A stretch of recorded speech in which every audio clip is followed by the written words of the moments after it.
देखो अगला है, चूंकि मैं कई बता चुका हूँ, दो मैंने बताया कीपिंग क्वाइट का बताया और द मदर एट 66 का।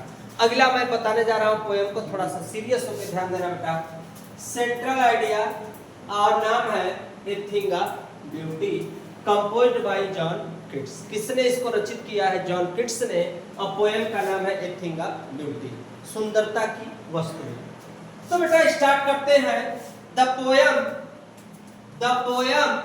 कविता a thing composed bye John, किसके द्वारा? जॉन किट्स के द्वारा रचित की गई है, अर्थात लिखी गई है। अब इसके बाद लिखी गई है, अब यहाँ पे बेटा इज रहेगा the poem A thing of beauty is composed bye John Keats. और यह कविता जॉन किट्स के, यहाँ पे द पोएट सेज दैट, कवि कहता है कि A thing of beauty is a joy for ever and never ends।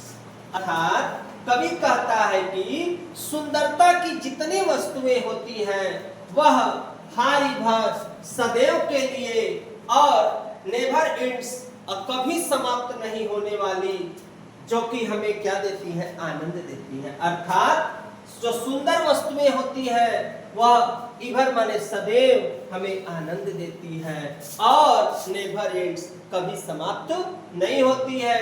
Instead of, इसके बावजूद, इट गिव्स अस पॉजिटिविटी, इसके बाद यह हमें पॉजिटिविटी माने सकारात्मकता देती है, सकारात्मक विचार लाती है।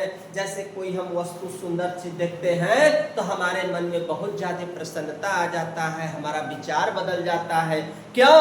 क्योंकि जैसे एग्जाम्पल, हम किसी पार्क में जाते हो, हम किसी जो है बगीचे में जाते हो जहाँ बहुत अच्छे अच्छे फूल लगे हो, हम देखकर बहुत प्रसन्नता महसूस होता है, लगता है कि यहाँ सबसे बड़ा सुंदर चीजें हैं। उसी तरह से और motivation in our hard time, और हमें कठिन समय में यह हमें प्रेरित करती है, मोटिवेट करती है। और a thing of beauty gives encouragement to move forward, और उसके साथ साथ जो है सुंदरता की वस्तुएं जो होती है हमें मूव फॉरवर्ड, आगे की ओर बढ़ाने के लिए, इनकरेजमेंट मतलब प्रेरित करती है, हमें आगे बढ़ाने का प्रयास करती है, हमें यह साहस प्रदान करती है, उत्साह देती है, हमें उत्साहित करती है।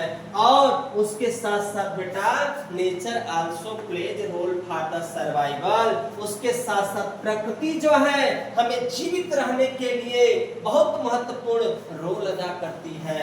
बहुत बड़ी प्रकृति की क्या होती है? भूमिका होती है। किस लिए बेटा? प्रकृति किसके? सर्वाइवल। सर्वाइवल मीन्स जीवित रहने के लिए, रोल माने भूमिका, प्लेज माने निभाती है। अर्थात प्रकृति भी जो है हमें जीवित रहने के लिए बहुत महत्वपूर्ण भूमिका निभाती है।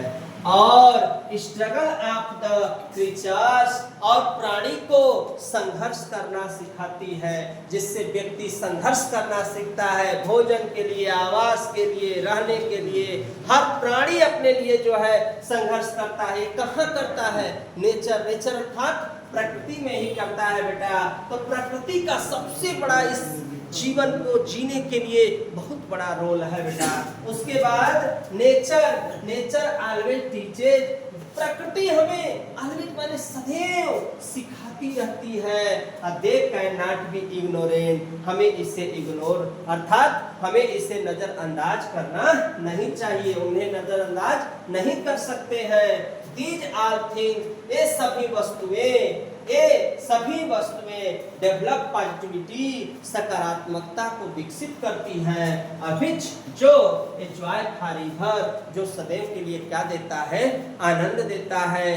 तो बेटा हमको सबसे बड़ी चीज है कि प्रकृति ही हमें सब कुछ सिखाती है, और प्रकृति में बहुत सारी ऐसी चीजें हैं जो सुंदर होती है, हमें सुखद एहसास दिलाती है। तो ये बेटा हमारा हो गया तीसरा नंबर का सेंट्रल आइडिया। और अब से मेरा तीनों सेंट्रल सेंट्रल आइडिया समाप्त हो चुका है और आपका बस 3 सेंट्रल आइडिया याद कर ले। 4 नंबर बेटा फिक्स है, गारंटी मैं दे रहा हूं कि इसको अब कोई रोक नहीं सकता, क्योंकि यही ही पेपर में आएगा, इन्हीं तीनों में से एक पेपर में रहेगा। 4 नंबर तुम्हारा फिक्स हो गया, स्क्रीनशॉट ले लो। अब इसके बाद मिलते हैं हम लोग अगले वीडियो में।